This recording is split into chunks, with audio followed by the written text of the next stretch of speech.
Today on BTF, it's not Season 2 anymore. Throw Balrog in the dumpster where he belongs.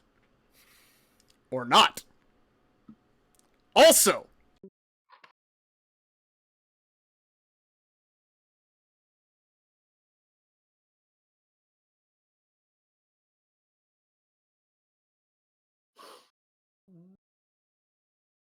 and finally, hashtag free Laura, but who's really free?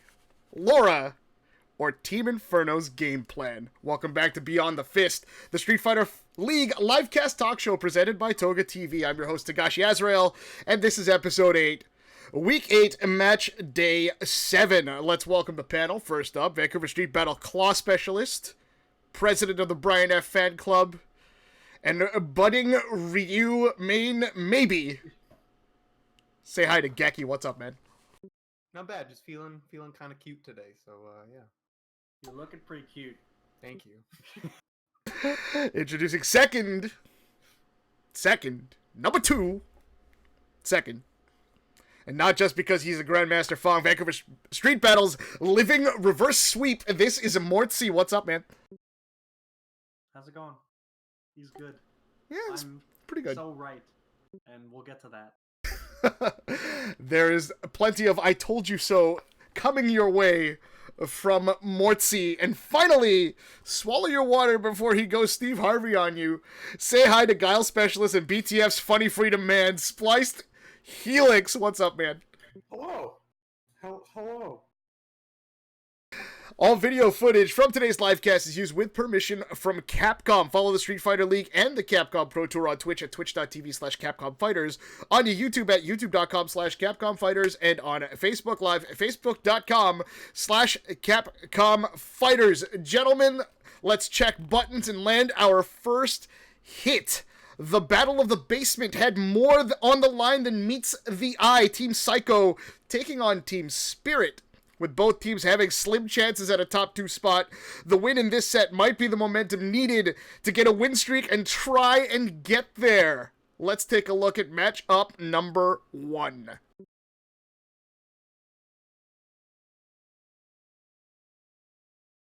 Just keep doing it. Very smart. So now Toy here on match point. Trying to check dash up, crouch strong. That's how we started off the first part of the set. Great reactions from Psycho right there, jabbing him out of the dolphin dive.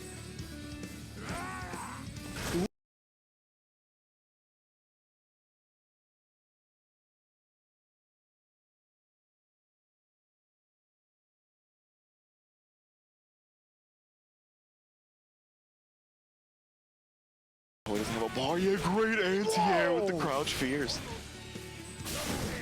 That's a lot harder to nail, that's for sure. Being able to read that jump and reacting to it with a heavier normal, super hard to do.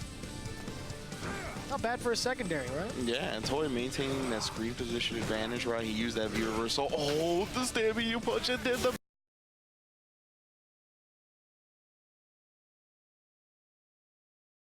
doesn't run out. What are you gonna do next? Oh, he throws him out of it! And you gotta respond with that EX that has armor with a throw. Great job. Jab! Nice and easy! And there it is. Crowd.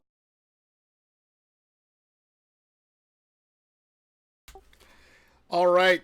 Team Psycho Captain Toy has declared since Week 2 match day 1 that he has the best birdie in North America.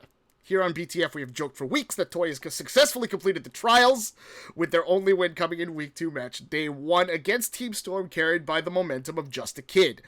After 7 weeks of gameplay, are we finally seeing the best birdie NA with this win over Team Spirit Psycho with his main Nakali, SplicedHelix? He got one. Yay! I mean, we know how his bison works. If it's luck or skill with the birdie, since he's number 1 NA, it's just amusing. That's at this point, it's just.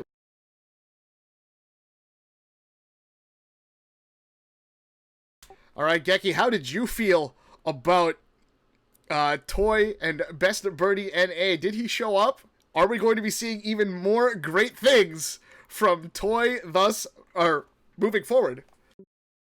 I mean, you know, he bought the nostalgia costume. He spent a little fight money on some colors.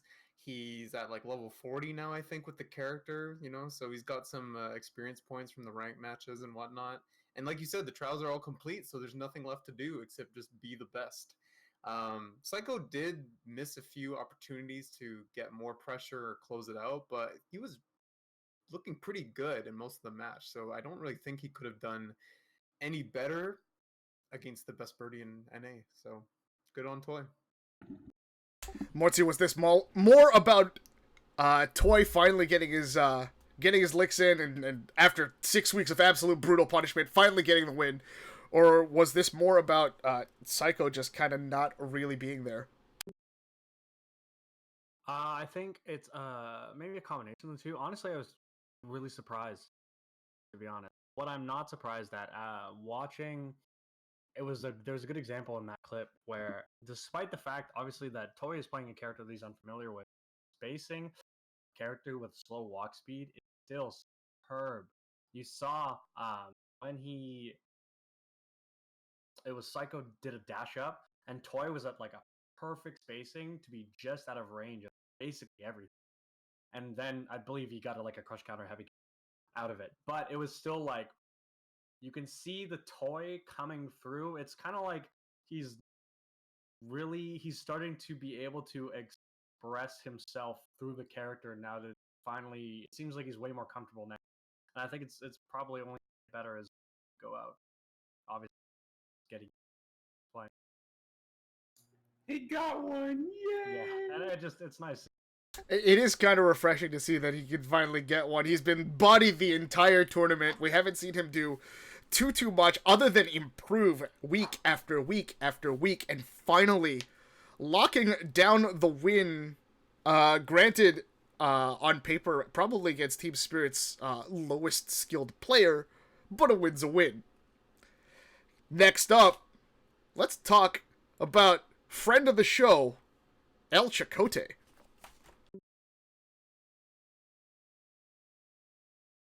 Final round. Yeah, great awareness from Justin right there. Knew Chakotay was going to be waiting for the second steel chair. Good counter hit confirmed, though. Gonna be able to push all the way to the corner already. Might have been holding up right there. Just get hit by the forward fierce. EXDP, get off me. Tries to reverse with EXP. Nah. Might have thought Justin Long would have been antsy to dash up and try to contest with a normal, but no, he just sat there and waited. You know who you're playing against? Yeah. Maximum Lame. It's all about that defense. Likes to chill out. So Justin's a family man now. He just wants to go home and chill with his kid, man. He ain't be trying to press buttons. Still trying to enjoy his wrestling, though. Oh, of course. Oh, okay, that would have been a big deal if he had gotten that EX dash into something. Oh, what a counter! I heard him input that with authority as well. Drops the combo and still gonna give Chakotay a chance at this round.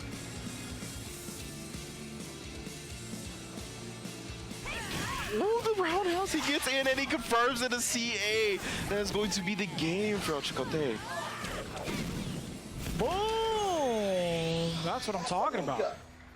This is all last time we got love to see. Let's go. Let's go.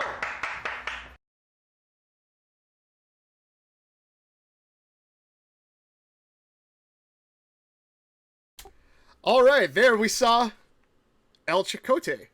I still can't get over how Ridge could not pronounce his name, but more on that later. After seemingly trading places with Justice Smith to go on tour to promote the film Detective Pikachu over the course of the first 6 weeks of the Street Fighter League season, the real El Chakotay may have finally showed up. I couldn't say that with a straight face, I'm sorry.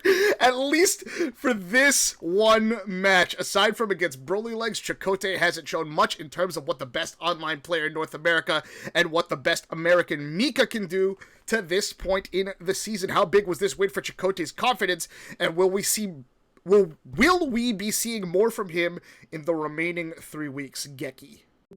Yeah, definitely. I think he's getting more comfortable with his matches and the way his opponents like to play, getting into the groove of, you know, what the show is doing and the format, all that sort of stuff. And because, you know, mostly he's an online warrior. And then just maybe in the last year or so, he's been traveling to CPT events and whatnot and doing good work and getting good success out of it. I do question Justin's VTuber choice in the matchup because I know VT2 does punish dropkick really hard compared to VTuber 1, but I feel like it's such a niche option against, especially the way Chakotay plays. But no, he beat one of the best players at the tournament, with being Justin Wong, so props to him. Yeah, Justin Wong's Karen, of course, not a slouch by any stretch, as this was his Season 1 main character. Mortsy, how did you feel about our friend Chakotay and how he's doing now, and how big is this 2-0 win over Justin Wong? This is actually, I think, a lot people. You guys can hear me fine? You're cutting out a little bit on my end. I don't know if that's for everyone A else. little closer. All right, Okay. get nice and personal. So we flashback to Frosty Faust, where Chakotay got 6-0'd by Punk in the final in sets that were not even close. Like, it was a slaughter. And now we're here at a point, character that Chakotay has historically struggled with, being piloted by one of the best players in America. Mind you, he did drop that V-Trigger 2 combo, which probably would have killed, I think. But it's like, mentally, to take a matchup, especially 2-0, to take a matchup that is heavily not in your favor, that you've historically struggled against, is so huge for his confidence. Though I would have really liked to see him feel himself a little bit more, as opposed to, like, he just kind of stood up. He almost looked dejected after a win, and I thought that was really strange, especially considering who his toy and how Chakotay normally is. So I'm not super sure what he was thinking afterwards, but I definitely think that's awesome for him to pick up a win in that matchup specifically. And I hope that he can carry that momentum. Although he has still had a tough time, he actually had some tough matchups this past episode. For real. 2 ones that he's historically struggled with. Yeah, that was there was definitely some signs of life from Chakotay there, and I'd be remiss to bring up the fact that DreamHack this past weekend, DreamHack Dallas, he did a run up against Punk, and it wasn't a slaughter. He actually did get a game in, so we are seeing a nice boost in confidence. Probably against Karen, which is a difficult matchup for Mika altogether. SplicedHelix, how are we feeling about El Chakotay? He got another one! Yay! I think he's getting into his groove. I think a lot of it might have something to do with the setting. There's cameras, and you're in a studio, and it's basically like a TV show. And it's not, like at DreamHack, it's on a stream. You're used to that. You play that all the time in tournaments. But it's a different atmosphere as far as Street Fighter League goes. I think he'll be fine. He's rarely gotten just demolished so far in this thing. So I think he's right there on the cusp of it, and he'll either eke one out and we'll get to go yay some more, or he'll stand up and he'll take his losses like a man and move on from there. But I think he'll be fine. Yeah, well, here's hoping that we do see more from El Chakotay. Only 3 more weeks, of course, left in this season. Maybe racking up some wins and showing us, because everybody's been afraid of Mika since Season 1 and what she can do. Maybe he will, in fact, get to show us more of that Mika before the season is up. One more clip to show you guys from Team Spirit versus Team Psycho, and Geki has been waiting a long, long time for this one.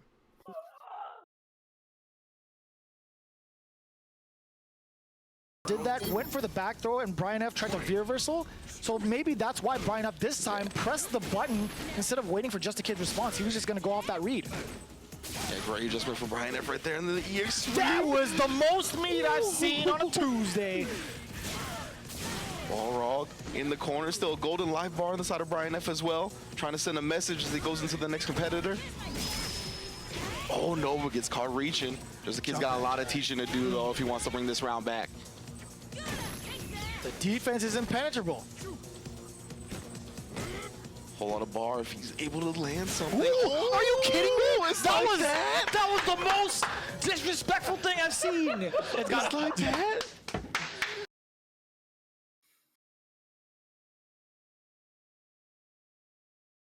And the teacher. That was Birdie. actually pretty sick. That was a really, really great sequence there from Brian F. I like that moving in after the stand roundhouse right there. Oh, The exchange. Matoy didn't get any space out of that. Brian F. zooming right in, blocked overhead. That's definitely going to be punishable. Finally gets the activation. No check after the bullhead from both teams, or both players. oh, nice. Toy trying to press a big button after that. I definitely thought a punish was coming. Brian playing super solid so far. Knows he has this live feed, can chill out. Oh, the counter hit conversion, stand jab after the dash punch. Oh, he barely got hit. Yeah, just with the regular dolphin dive right there. Wow. Stand fierce a little bit too early right there. Doesn't that make him block it off? V trigger winding down. And just at 50%, hasn't been able to use it yet. Brian F. looking to take it away. Uh-oh. No command grabs either. He just went for the normals, and Brian F. takes it over. The team captain eliminating him. It's down to the final member of each.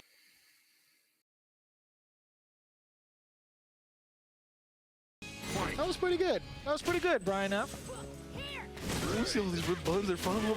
Ah, perfectly spaced rush punch right there. Able to blow up the reversal button from Chakotay. Oh, there's a lot more active buttons now. He's just awake. He's feeling it, yeah. He's really got the rhythm. You can see the crush counter roundhouse afterwards. Tries to bait him into another shimmy. But Good wait. discipline. Good discipline. Oh, how do you block what that? in He the doesn't. world? Showing some Iverson crossovers of his own. Now he gets the Stun. crush counter. Right up has to survive this corner Mix up onslaught. incoming. Oh, B reversal. He's gonna have control of the corner now. Chakotay, no more foreign objects available. Oh, Lady Mika, Oh, you he's gonna can't be able to convert. Big boy health on the ball rog, though. He's still living. Whoop. Rush punch, he recovers in time to not get clipped. but So that's smart. So smart from Chakotay to check with 3 of those crouch shorts just in case Brian F. wanted to walk out of a command grab. That's what we could have expected. And Chakotay keeping it safe with a Sobot kick afterwards. So smart. Yeah, incredibly safe play right there. Oh, and a roast the EX. Chakotay looking good right now. This is team battle point. Whoever wins this round wins the match for their team. Nice response there with the crouch strong afterwards from Brian F. converting again. The ding dong crush counter. Boom, boom. Back throw, and it's just enough for the stun. The post stun combo will be enough. Brian F. and Team Spirit take the team battle. Let's go, Brian. That's what I'm saying. It's the man right here. Last clip ran a little long there. I missed the mark on that one. Sorry, guys. Team Spirit's record has been overwhelmingly disappointing considering the level of talent on paper that is on this team. While we've seen glimpses of how good Brian F. can be with his Balrog throughout the tournament, he has been mostly overmatched or just outright banned in the case of 2 previous matchups. This time around, however, Brian F. was, as we affectionately say, for Geki, the Brian F., with a solid 6-0 over all of Team Psycho, the OCV. Could this win be the turning point for Brian F. and, more importantly, for Team Spirit? Mortsy. I'm sorry, I completely zoned out. That's what Brian F does to you. It was all the faces Geki was making. Oh god, I don't need that. Sorry. Mortsy checked out, man. No, okay, so this is huge for Brian. I agree. This is great because this something he's been doing necessarily poorly, but this was like a slaughter for him. He just ran through. I think he did. It was 3-3-0 or 2-0, was it not? Like it was. He just had control for the entire time, and that's really nice. You can see the relief on his face after he took the took that last set against Chakotay. Just like, yes, it almost like thank God I'm done with this roller coaster kind of look. You know what I mean? And what I guess one thing I did want to point out was the DP he did on Just a Kid was because he kept trying to walk forward and crouching light kick. And so because he was doing walk forward and then down forward, most likely is he ended up with the that worked, which was insane. But yeah, no, this is great. It's a great thing for Brian. Ideally, he pulls this out. It's gonna be Balrog's a very like matchup based character, right? I think he probably got 3. Mika's not fantastic, just because once she puts you in the blender, it's a mess. But he can control neutral pretty well. But he has to control it, otherwise he's gonna get slaughtered. So hopefully he's capable of this, but it's gonna take a lot in terms of matchup kind of luck and spread that he's able to do something like this. All right, SplicedHelix, do you smell what the Brian F is cooking? You know, I like the little satisfied chuckle after he beat Just a Kid, and that was the first match in the set. So he was, from that point on, he was comfortable. He was like, okay, yeah, bring it on. I'll have fun with that. I'll take it to everybody, and he did. He did. I don't know. I enjoy it. I don't see Team Spirit getting in that top 2 still, Geki, but you know, it's fun to watch. You know, they're good players. Oh, don't cry. It's okay. Brian F will console you. Geki, sell me on all things Brian F. How did you feel about that 6-0 work that he did against Team Psycho? Okay, 3 things. Number 1, you notice how every time near the end of the match against Just a Kid, he would do backdash on the fireball and then stand jab over it to catch the walk forward and the dash forward after to try and check Just a Kid from dashing. Number 2, he applied Nemo's tech of beating Birdie by whiffing heavy normals and then dash punching afterwards to catch the check or the interrupt or the attempted whiff punish on the side of Toy.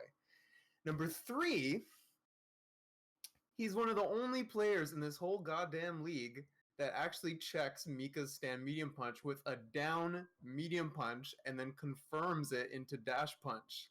Unlike the rest of these people that don't do anything. Brian F's the best. The Brian F is amazing, and please return my calls. Thanks. As previously mentioned, Geki, of course, president of the Brian F fan club. The dumpster is his home, or he either stalks it or takes pictures outside of it just to get a glimpse of the Brian F. As a result of this, of course, Team Psycho officially out of the running for that top 2 spot. Team Spirit hanging on by a thread. A lot of pieces do need to fall into place in order for Team Spirit to get through.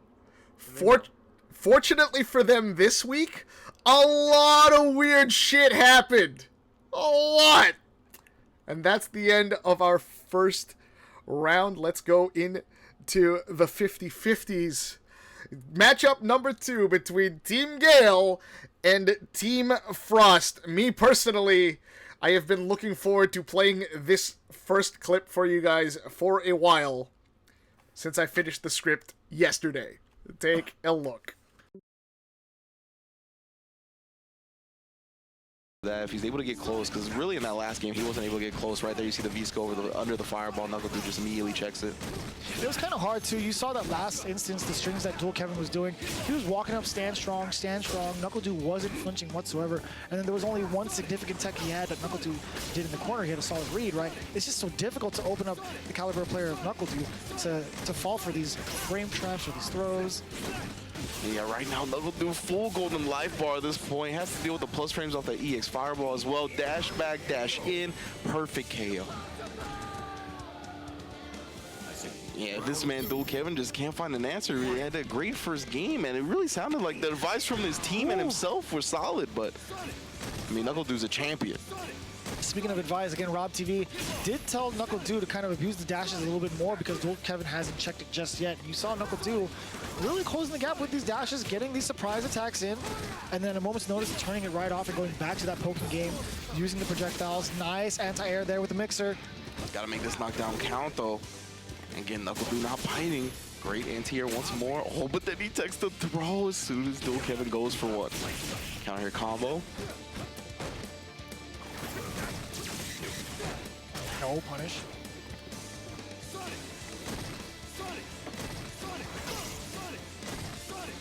Again, this nuisance, the sonic booms. Yeah, but Dual Kevin doesn't have any V-trigger available either. EX Whirlwind.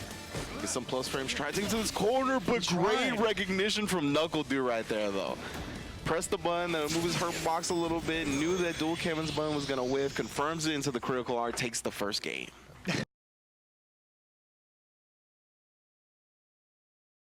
All right, that gave me a whole great load of satisfaction. Anyways, at first glance, you might be saying that you just watched a Season 1 clip. Knuckle Dew, of course, does have Nash experience from Season 1 prior to Guile's release, using Nash as a secondary alongside his main Mika. Team Gale's game plan going in seemingly made sense. Target ban Colleen, force Nephew onto G, and trust your team to handle up to Snuff, who hasn't played at his best thus far. Bonchan once iterated that Rashid versus Nash is in fact in Nash's favor, though Nash mains like myself may disagree. Nash is believed to be favored, of course, in the G matchup as well, tweeted out by Gustavo. I believe that match as well. A lot of people have talked about the Nash-G matchup as one of the few that might actually favor Nash with the guerrilla warfare style. So you're 50-50. Do you agree with Team Gale's seemingly logical game plan? Or should a different strategy have been implemented from either character ban side or character pick on the part of Knuckle Dew? Geki. I don't know why on God's green earth you pick Nash when you have access to Guile. I don't know why you do that. That's just silly. Oh, and it's like Dual Kevin didn't even know what to do with the Nash matchup. You could literally, as Rashid, walk forward and block booms, and after you block 1 to 2 booms, depending on the speed they choose to throw, you are in Nash's face already in a range of a stand hard kick crush counter, a jump that will blow up all of Nash's sonic booms, except for the heavy, which takes forever to come out. So I see no excuse on the side of Dual Kevin and Team Frost, because that should have been a big favor that Knuckle Dew gave to Dual Kevin to just take him out. And I think honestly, it was the presence of Knuckle Dew that made Dual Kevin not walk and block, not be confident, and be scared, because, you know, he's fighting against a champion. So I think that's all it was, and I think that's all it is. And even though I think Knuckle Dew's Nash is pretty damn good, I think he just got away with murder, to be honest. SplicedHelix, you, of course, on sort of the same path as Knuckle Dew, started Season 1, of course, with Nash before switching over to Guile once he is released. As you guys can see on the bottom left of his camera there is a shot of a Guile and Charlie picture of freedom, which is pretty cool. How did you feel about the Nash Knuckle Dew selection and the strategy implemented by Team Gale? I think the strategy was fine. Geki answered his own question. You know, it's why would you pick Nash? Because nobody knew how to fight against Nash. Justin didn't know what to do with it. That's why he picked him, and he had him. You know, set for the G. You meant Dual Kevin, yeah? Or Dual Kevin. Sorry. All these names, and you know, I'm a Team Inferno guy all the way through. Well, that's later. But Knuckle Dew just keeps picking my guys. You know, I play Guile, but Charlie's my boy. Charlie's been my boy since freaking Street Fighter Alpha. I'm this close to switching. I'm not gonna, but I'm this close. Mortsy, you and I talked briefly on the weekend via Discord about this Team Gale strategy, or rather while the episode was going live, and you seem to believe, as a former Rashid player, that Nash actually does have the advantage of the matchup. Talk to me about the strategy. Okay, so one of the things Nash is really hard to jump in on, especially since I believe they nerfed jump heavy punch for Rashid. And due to the fact that the heavy boom has such a short, yes, the actual startup is very long, but the recovery is fantastic, super short. That jumping over it is, you can do it if he has any bar. You're getting anti-aired. Oftentimes, you'll either at minimum trade with crouch medium punch. You can't roll under it, as you demonstrated by Knuckle Do, because the slowness of the boom and how wide it is, makes it really difficult to roll under. And you could see even after every single time, before the roll was even done, Knuckle Do was able to jab. He almost actually punished some of the rolls due to the recovery being so fast. And that's the other thing, is that the timing that you can actually roll under the boom, because it's so slow, means that he has even more time to recover. So you have to, it's really, really awkward for Rashid to play. And even in that spacing where, yeah, you can get a heavy kick crush counter, but that's when Nash starts poking.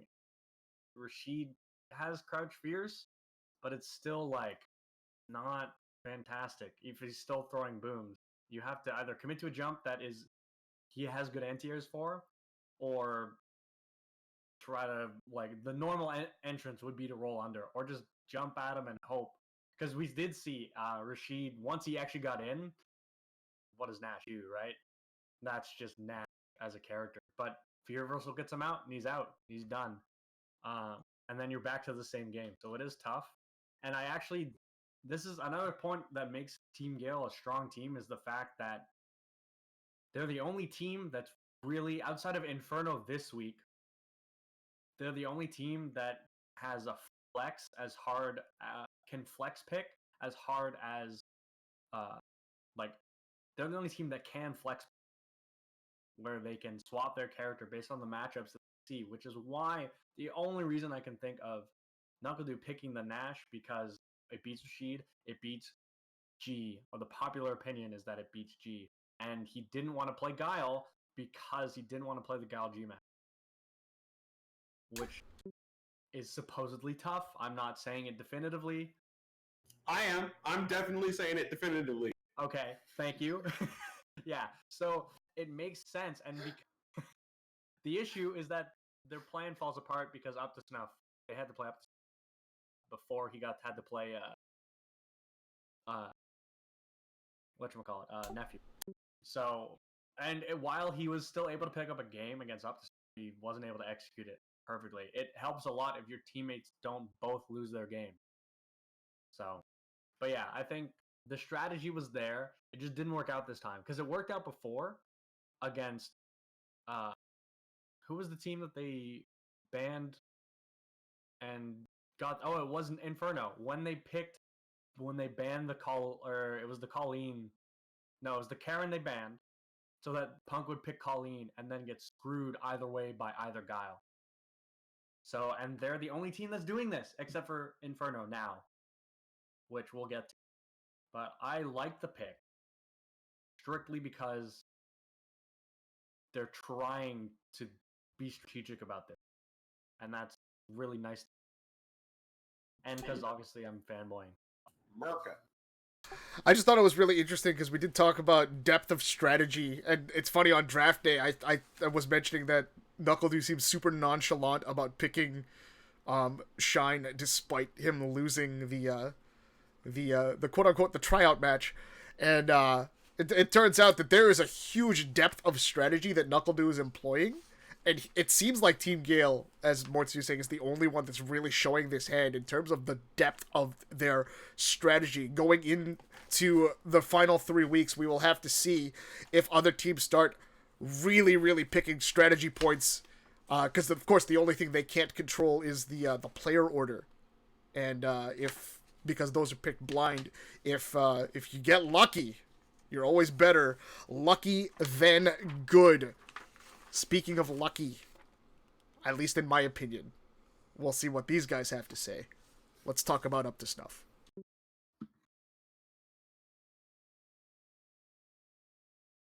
Calm down. It's good. It's going to be fine. You're doing just fine. Yeah, can't get tilted by that with CA, right? Oh. Because, I mean, if you do, that's going to open a huge door for Shine, and allow him to plow right in, take advantage of your mistakes, and put a game on the board for his team. Air-to-air trade up. Good DP. Ooh, found the gap. I like that. Medium kick from Jury. Again, that stomp with that strength, there's a significant gap in between to stuff it out. And you see up to snuff, adjusting his block strings now. Make sure he doesn't get poked out by that stand medium kick.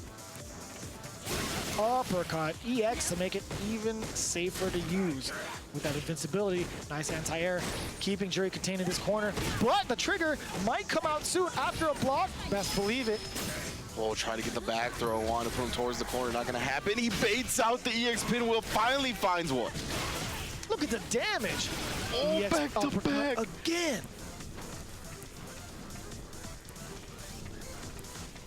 I can see why Sean didn't want to take credit earlier. No, I'm just kidding. The DP was clutch. Oh, speaking of. He's still alive, though. He's living. Oh, double dash. Both players chasing after each other. Or excuse me, Nikali's just backing away. Oh, no anti-air. Oh, and up the snuff catches him with the crouch medium kick. Good stuff from up. TA dropping, and now Knuckle Dude one round away from facing the captain. Oop, okay. Oh, that's even better for Nikali. He'll take that. There's so much meter to be gained from that V-gauge off of that exchange. Command grab. Huge start for Do up the it snuff. again. No meter for Knuckle to be saved. V reversal. Oh, these damn medium kicks, Knuckle Dude's playing so well defensively. Just at the tip, too. You can't punish it like that.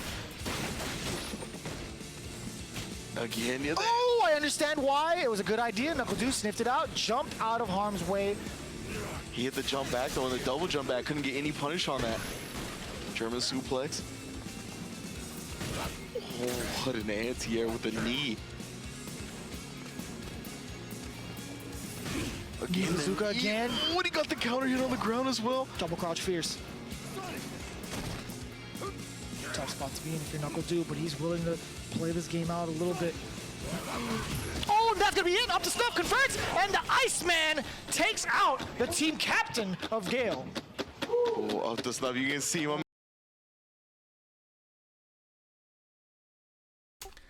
All right, guys. Over the last few weeks, I've brought up a discussion point on BTF that we have yet to see the best from Up to Snuff. Expectations should have been rightfully high for the WNF standout, who won an online qualifier for SFL Pro US, but his Nikali has only been seen thus far defeating secondary birdies to this point. This week, however, different story. Against a proven secondary in Jury for Shine, Up to Snuff continued to exploit the struggles of the perennial NLBC top finisher, followed by a grueling set against a very game Capcom Cup 2016 champion despite using Nash. Your 50-50. Have we finally seen the real deal Up to Snuff, or was this a case once again of taking advantage of secondaries? And is he still not at the top of his game for this tournament? SplicedHelix had to disappear for a second, so we're going to go straight to Mortsy.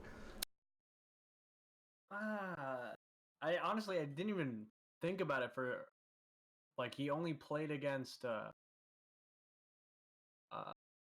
he didn't even have to. Holy crap. So, yeah, that's super crazy. it didn't even go through my mind that he didn't play a main. Or, like, he didn't play against a main. Because he played Jury, and Shine has played Jury so many times. It's the first thing. It's like, it's Shine's Jury, of course. Man, that's actually tough, dude. He's really only like winning super hard against these secondary characters, while they aren't slouches. Like, that was last round against Knuckle Dude's Nash. Knuckle Dude did beat Dual Kevin, so it's like, that's hard to say, man. I think it's good. Regardless, winning for your team is still super huge in terms of confidence, in terms of momentum, and that is great going, especially when they're playing so many sets and within the same day.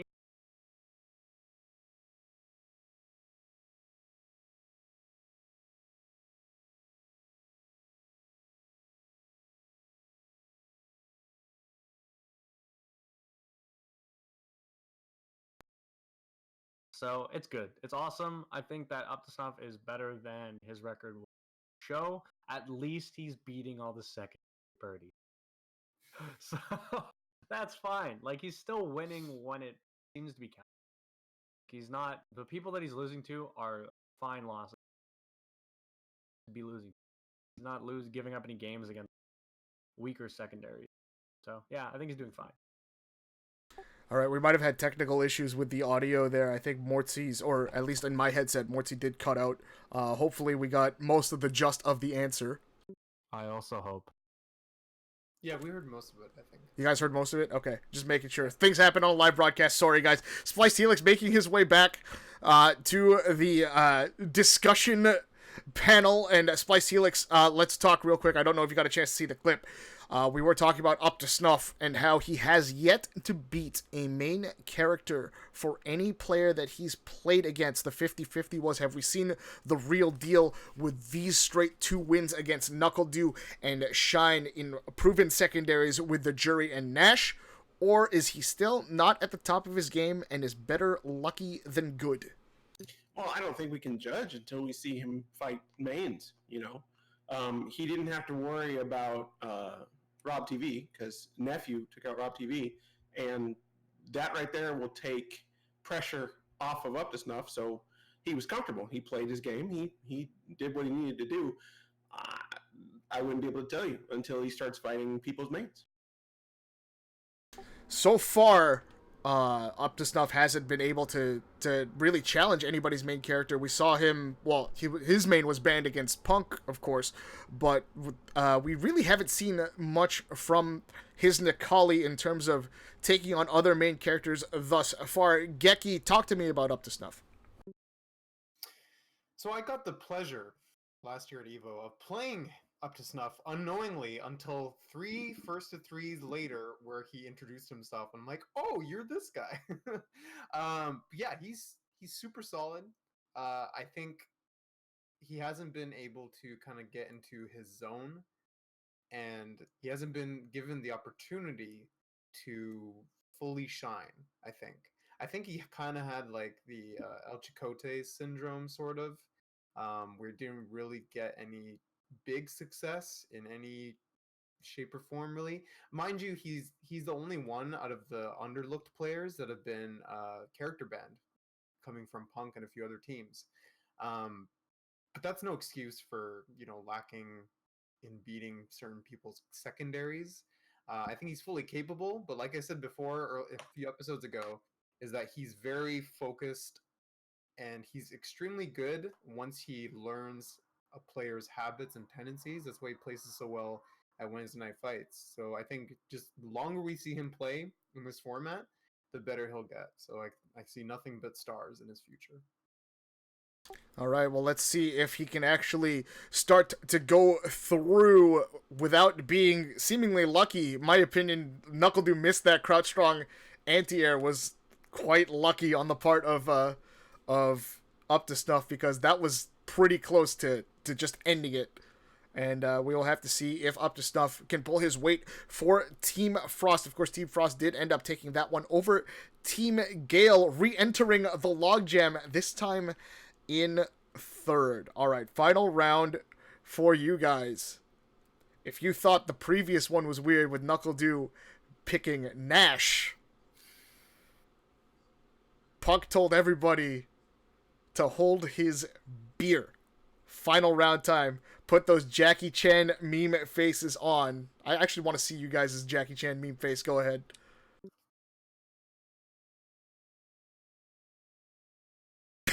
All right. This is your final round. Team Inferno versus Team Storm. Team Storm, of course, the specialty laden, or character specialist laden team, in second place going into this one, thanks to 4 straight OCVs from Samurai. We've been talking about it for the last 4 weeks, and it finally happened. Punk opted to hashtag free Laura. And here is your first clip of Team Storm versus Team Inferno.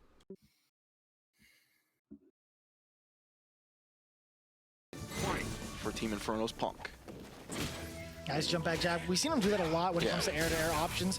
And it's been working out a good amount of times for Classico. But still, it's not going to be enough. It's just a little bit of damage to kind of reset that positioning. EX headbutt. He's just antsy right now. And Punk is just going to let him make all the mistakes and take advantage. Crouch fierce. There's the juggle. Ooh, I like that. Oh, and he got the meaty crouch from Strong as well. Fully loaded on the side of Punk, though. You can't let that intimidate you. He doesn't have his V-trigger. He used the V-reversal earlier in the set. If he lands this fierce, he can go into critical arts. And he flinch. Oh, yeah, the close mirror. He's going to sandwich him. Nice block on the overhead. Oh, he's not pressing any buttons after that whiff throw. Whoa! Classico immediately shaking his head. I'm not sure if that was a hard read attempt or just a straight-up execution error. Either way, that's going to spell the end for him in this team battle. Punk takes it 2-0. To the sky. The pressure that Punk presents in gameplay, I mean, it happens, you know? It gets the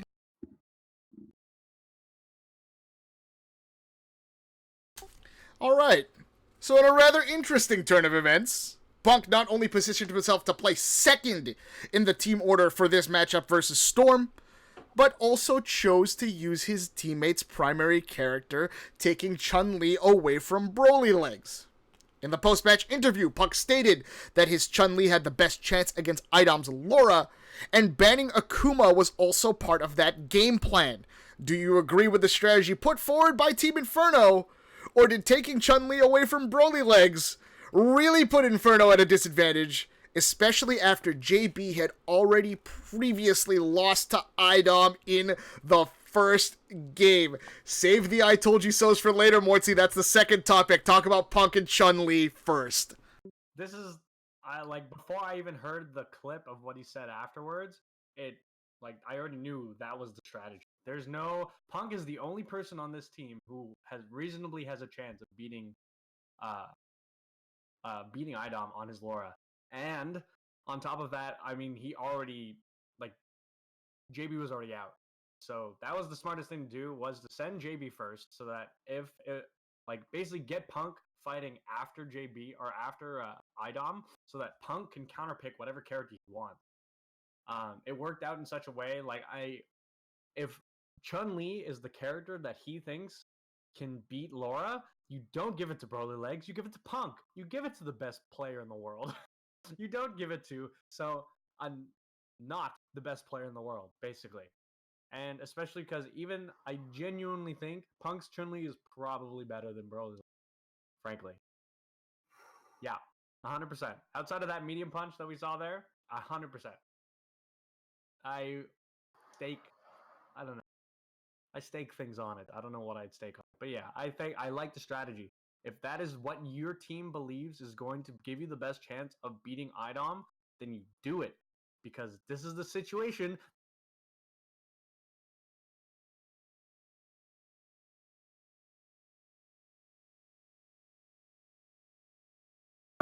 You ban one guy, the other person OCVs.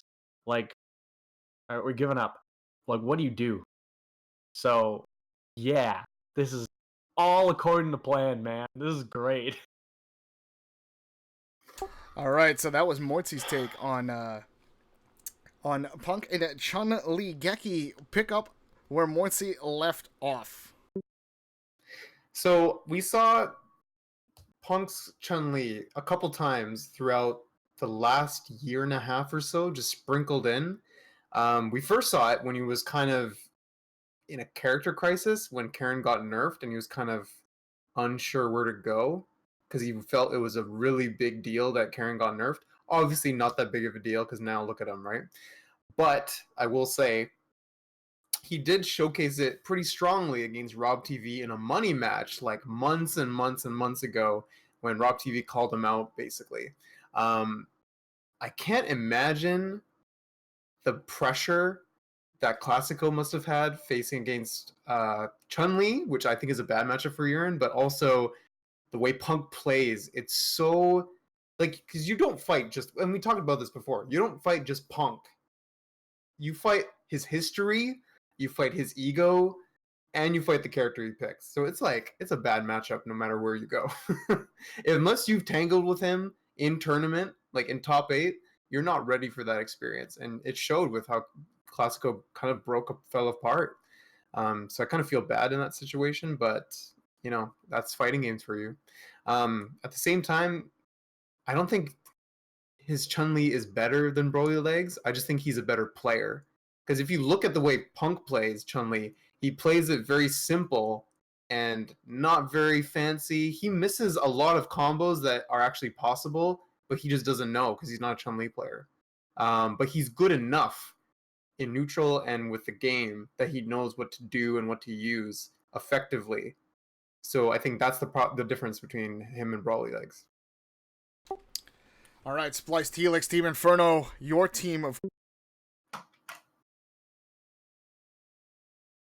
Sorry, I'm having all sorts of technical issues today. Okay, SplicedHelix, Team Inferno, your team, of course, previously picked, stuck with, and now Chun-Li? I mean, I'm still going to stick with Team Inferno, but the Punk problem has taken on a new meaning. When you're dealing with Punk being the best, you know, everybody, the consensus is he's the best player in the league. When he says, I need Chun-Li to beat Idom's Laura, you're going to have to find something else to do, Broly. You know, you have to go with that. You have to. You have no choice. But I think Broly's a Chun specialist.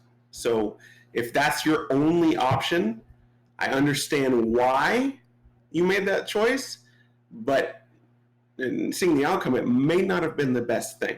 I think, I don't know, I think he could have done it with a different character because it's Punk, but he didn't. And I think Broly may have been able to do it with Chun, but he couldn't because Chun wasn't available. All right, so really interesting point, because Punk did bring it up in the post-match interview, because they did interview both teams for specifically this matchup. He talked about how his Chun was probably the best matchup for Idom's Laura since he did not get Karen because of the ban. Seeing as how he has played a lot of Colleen over the last few weeks, and he did also bring up the Cammy, would either of those picks have been a better option, Mortsy? How much health does Chun have? 950? 900. Yep. I believe. He has 900? 950 or 925. I can't recall. I'm actually looking it up for you right now. 1 sec. So I just think that, okay, Cammy gets obliterated. She wins in neutral, but I think that what he's probably trying to think, like, what character gives me the best chance to not get blown up in neutral, and that's probably Chun-Li. She's probably the best, like, maze builder for Laura. And I feel like, I mean, Cammy's crouch medium kick probably also goes under clap, I imagine. Yep. Yeah, they would both go under clap, so that's not really the reason why. I just think that Punk felt that that was the best chance, and these other characters weren't necessarily going to do it. Because Colleen has a lot of health too. I'm literally just thinking which character doesn't just die. Like, he can parry, but that's super risky. I mean, we'll see in the next set that your EX reversal was super easily baited out. I think that's something that playing a new character, often your reversals are super obvious. When you switch characters, it's like, this is where they always reversal because they're not comfortable with their defensive options. So they'll do the one that they know can work, as opposed Geki to Ryu. What? Sorry, I just said Geki Ryu. Oh, no. Don't tell his secrets. He doesn't want anybody to know he's basic. Yeah. So yeah, Cammy could have, if any character would have been, but I respect Punk's choice. I just really don't think Broly Legs to be.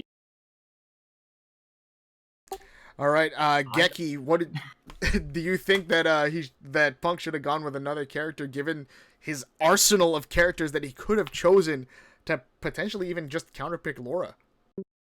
100%. I definitely think as comfortable as Punk claims he is with Chun-Li, I think the only reason he decided to go with Chun over Cammy is the fact that Punk doesn't know how to do a crosscut DP. I think because he wants to not guess what side to spinning bird kick or to wake up reversal, because Chun's EX bird kick hits both sides. So and it's a charge move, so you don't have to, do the input the other way as well on top of that, right? So it's easier execution for him. Chun gets more. She has a better abusable button that leads to more damage in stand heavy punch, and especially using the V Trigger 2 Kokosho, she gets more damage when she converts off of it as well. And it's much harder to whiff punish than some of Cammy's heavier buttons. And it has much further range too. So I think that's the only advantages I see Punk picking Chun over someone like Cammy, because I think Cammy is an Oki machine that just destroys Laura when she gets going, and it's very hard for Laura to actually stop it unless Punk misses a meaty setup for some reason or gives a gap that Idom can EX Bolt charge through. But even then, in the corner, it's so dangerous. And of course, like Mortsy said, which is true, Cammy does die quite easily. Low stun, low health. Laura has high output damage when she gets stunned. I wouldn't say outside of that she has incredibly high damage, but I think he was just too afraid of getting stunned once and then you're dead, especially having Cammy's health, which is fair. But I think overall Cammy would have been a better choice because he's been more comfortable with that character. I understand he hasn't played Colleen in the matchup before, so obviously don't pick something you have no clue what it's going to be like. But Cammy is solid and safe, and snowballs really hard, and I think it could have beaten Idom in a 2 out of 3 set. All right, SplicedHelix, last thing on Punk. Which character would you have picked, given your arsenal of characters, assuming that Punk can literally hit random select and just win with any character? What do you think would have been the better or the best matchup, given that he didn't have Karen? What would have been the better matchup for him to pick if he was considering Idom as well? Kage. No, not really. I don't know. I honestly just it's Punk. So you would think that anybody he picks, he would be able to adapt with it, but he picked Chun-Li and it didn't happen. So honestly, I couldn't tell you. One last word then, SplicedHelix. How much of a disadvantage did Punk put his team in by selecting Chun-Li and taking that away from Broly Legs? Honestly, I think Broly could have beat Samurai Sagat with Chun. There's a confidence factor when you're a character specialist, because you see it when you play my Nash.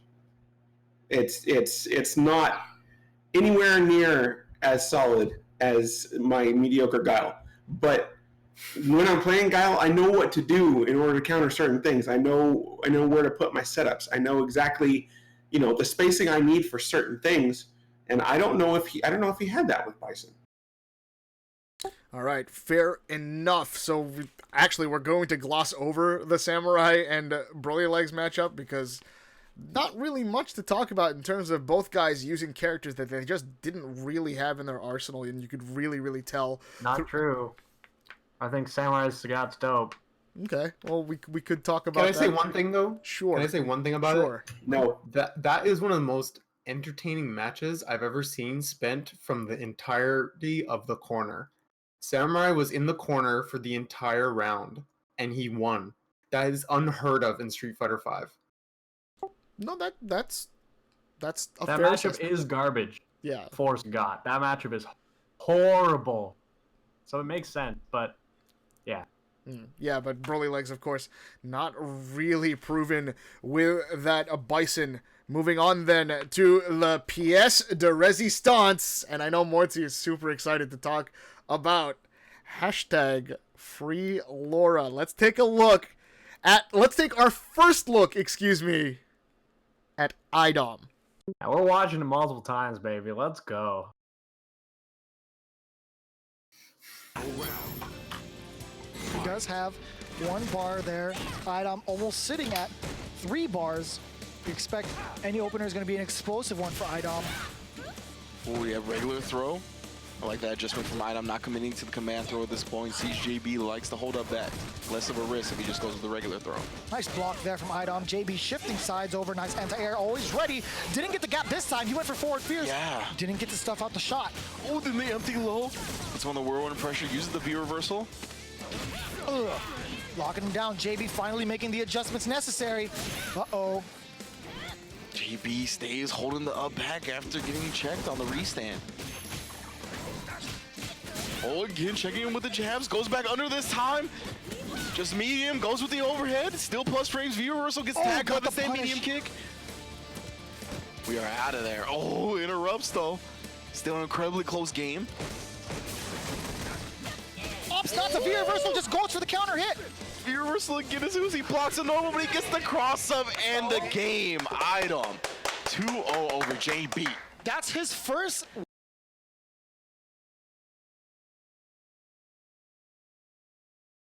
For Team Storm.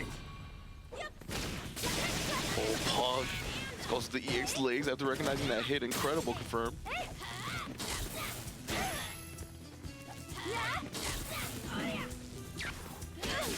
Everyone in the room can feel the intensity right now. Checking again. Oh, Pug doesn't want to get command thrown. I want to check with the stand shorts, immediately stuffing out whatever Punk wants to choose for his counterpult options. I like that. Throw bait, low forward, create some space for yourself. Elbow, elbow again. Oh, and Punk content with holding down back, gets thrown for it. Oh, and then he got the back dash. Idom of the Storm, taking out the Inferno. Baby, I told you.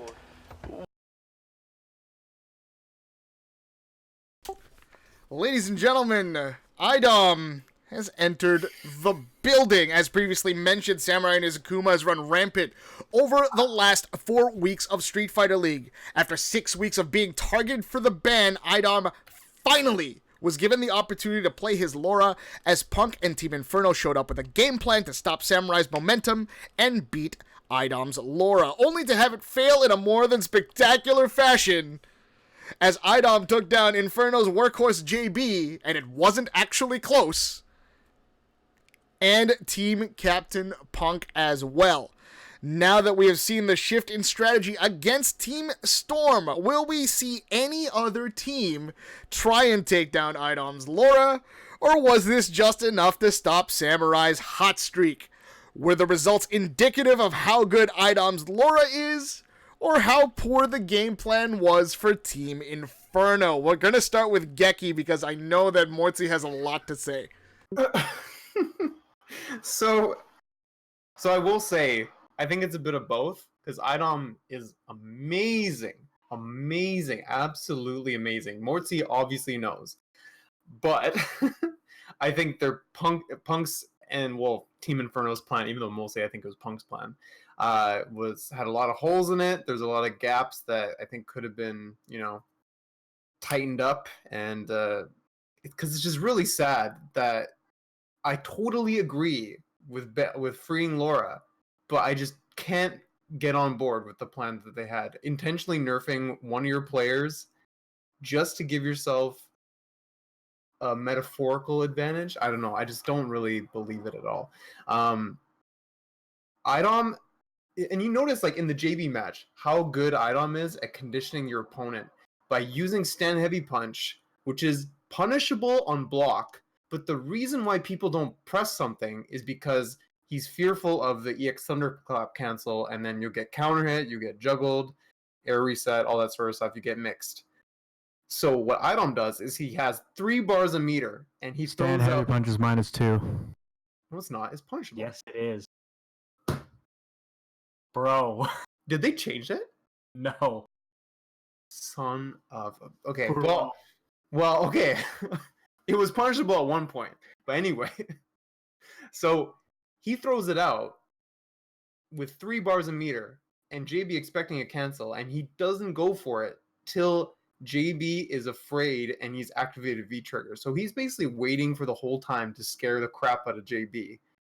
And even Punk got scared. That's why I think Cammy, going back to my point before, that Cammy would be an even better choice, because you notice the V reversals in the corner were just causing a standing hit to occur, even if it was successful. But the thing is, Cammy can side switch and hit Laura on the other way. So just with that alone, it would give at least an option for Punk to get out. But he had to hold that corner, and he died for it, basically, from trying to escape the command grab. So I think it's a combination of Laura being really good, Punk Idom being amazing, and Punk making poor choices. Geki, I'm just going to follow this one up just to go back over the last couple of weeks. If I could queue up the tape from the previous 2 episodes, I wish I could. But I will quote you, or sort of quote you, in saying that Idom's neutral is not very good. Watching that with his main character, how do you feel about his neutral now? I'm not saying, okay, he's extremely good, and I said this before, he's extremely good at conditioning people. His neutral is where he lacks, but he makes up for it by conditioning and scaring the hell out of everybody. And Mortsy agreeing with me 100%. No, the reason I asked Geki, and I do feel like this is me kind of blowing you up here. I saw a lot of whiff punish stand short that says otherwise about his neutral. I'm not saying his neutral is bad. I'm just saying that's not his strong suit. Okay, well, you can be good at something, but I'm not saying that's what you're the best at. His conditioning is godlike, like unbeatable. All right, no, that's fair. All right, SplicedHelix, before Mortsy goes into like absolute like a conniption fit and just goes crazy on everybody else, give us your take on your team, their game plan, and their lack of an end result. That's just back to the Jackie Chan meme. I don't know if it was week 2 or week 3. I said hubris was going to happen. Punk was going to be the guy with the attitude to unban Laura. But then I said it would be funny if he went 0-2 after Laura got unbanned. And blah, blah, blah. I was wrong there. First part I was right on. Second part I was wrong on. The dude blew up my team. Just blew them up. And I don't know where you get that he's not good at neutral from. What the heck, man? Mortsy, it's showtime. Go ahead. To be honest, I don't have that much to say. There's not much to say. I was right, as always. And, it's just, this is the nature of things. I am correct. One thing, I had actually a thing for this.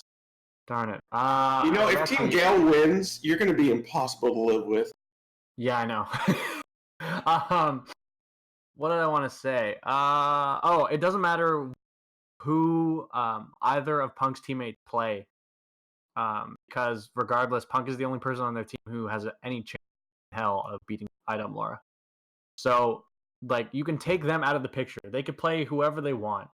It won't matter because they're not beating Idom, regardless of even if Broly Leg was on Chun, I think that it wouldn't have mattered, which is why it's like him playing whatever character is completely irrelevant to how things are going, or to Punk's choice of character, basically.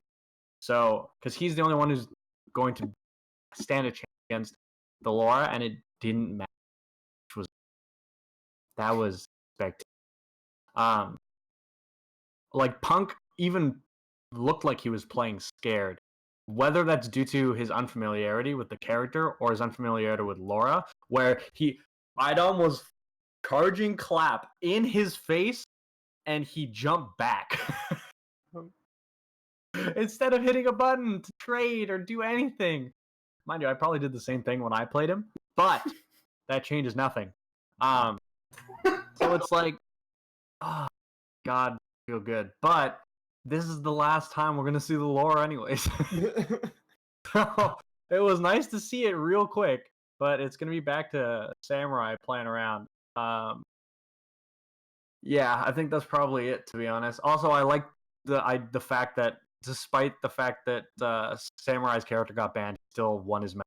So he still continues his win streak despite having to play his secondary character. But I think that Idom is super good. People are sleeping on him playing Laura. It's like, in a movie where or those videos of they're releasing animals into the wild after they're like caged. They're caged in a zoo or something, and they can finally stretch their limbs and run at full speed. Or it's like Rock Lee ditching the ankle weight and just destroying Gara. Like, that's what it looked like. Idom finally got to stretch his wings and fly. Dude, he's a peacock. And he finally... The other guy's reference was You gotta really let good. him fly, Okay, man. okay. This is the last time we're going to see it. I don't think so. I don't think so either. Who I do you think- guys I is think gonna the only not other- win it? The only other person in this league who has as much attitude as Punk is Toy. They have no chance to win. Could you That's imagine actually they a very both- interesting point, because in the rearview mirror now for the now I can't believe I'm saying it's the now first place Team Storm.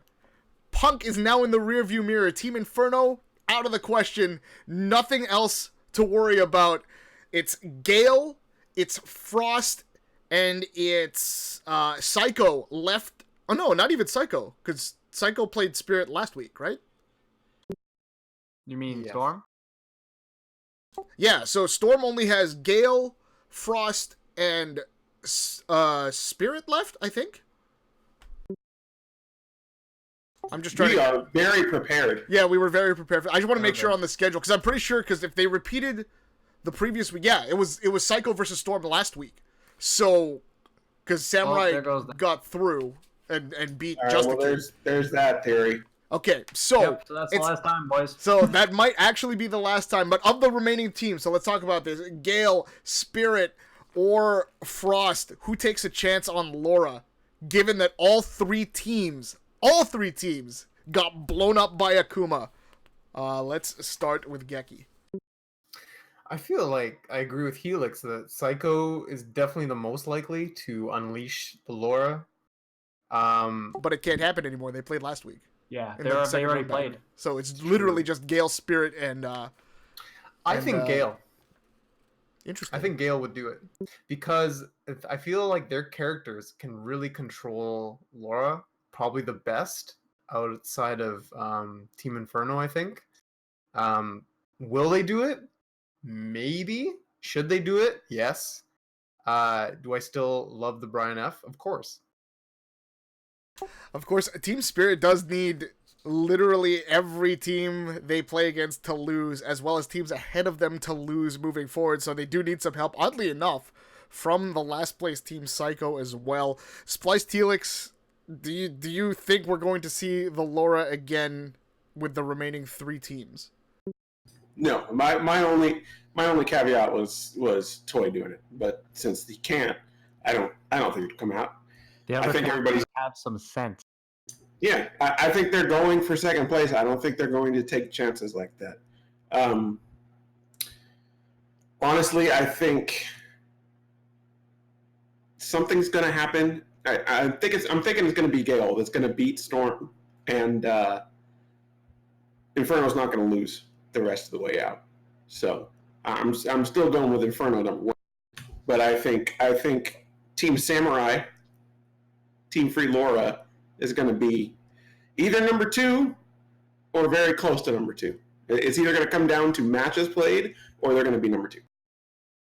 All right, so of course at the mid-season prediction point, I did predict Inferno 1 and Storm 2, but I predicted that Storm would only lose to Inferno, and now that hasn't happened. Very, very interesting turn of events. So let's sum this one up for you before we close out the show, because that will in fact do it for Beyond the Fist. Team Storm surges into first place at 5-2, with Inferno in second, also at 5-2. Team Frost and Team Gale switch spots on the ladder to be third and fourth, respectively, followed by Team Spirit, and of course the now officially eliminated from a contention for season 2, Team Psycho. Are you gonna let Mortsy have his turn? Oh wait, I missed a turn? Oh yeah. Mortsy, do any of the, wow, this is awful. Mortsy, do any of the other are any of the other teams going to free Laura, or are we going to see Team Samurai again? Well, I kind of pointed it out. I said that the other captains have sense. There's no, especially. I mean, technically, this is before Combo Breaker, but I doubt Justin would ever, or the lore, because he's free to lore. Yeah. No, I don't see any. There's no one silly enough. I don't think Laura loses that hard to Guile. Question mark? Yeah, he does. Oh yeah, she does. She loses. I wouldn't call it that hard. Because I could see that potentially. It's very That would be the hard only one match. I could see. I'd say 5-5 at best, but that's me and I suck. Yeah. So I don't know. I think they're probably All right. no one else. So that'll do it for us today on Beyond the Fist. Bit of a sluggish one for this one, but thanks for tuning in anyways. All video footage from today's livecast is used with permission from Capcom. Follow the Street Fighter League and the Capcom Pro Tour on Twitch at twitch.tv/CapcomFighters, on YouTube at youtube.com/CapcomFighters, and on Facebook Live at facebook.com/CapcomFighters. Week 9, Match Day 8 airs Thursday, June 6th at 4 p.m. Pacific on Twitch, YouTube, and Facebook Live. Episode 8 of Beyond the Fist will air Monday, June 10th at 9 p.m. on Toga TV. For the panel, Geki, Mortsy, SplicedHelix, I'm togashiazrael. Thank you for watching, and we'll see you guys next time. Bye-bye.